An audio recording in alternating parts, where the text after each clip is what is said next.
Assalomu alaykum. Biz hozir 67 yoshli otaxonimizni bel umurtqalarini ko'ramiz.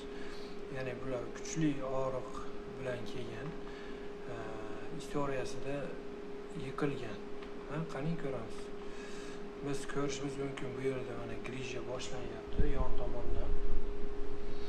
Mana bu yerda grija boshlanyapti. Bizga chapdan kesganligi hisobiga chap tomondan boshlanyapti.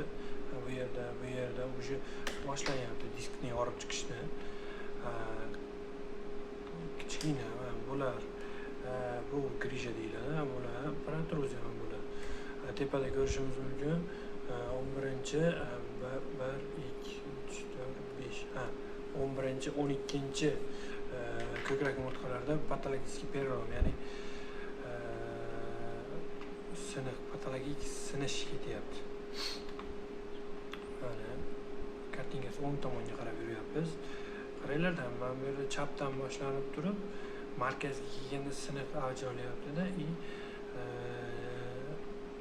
o'ngga o'tyapti turganda suyak strukturasi yaxshilanyapti.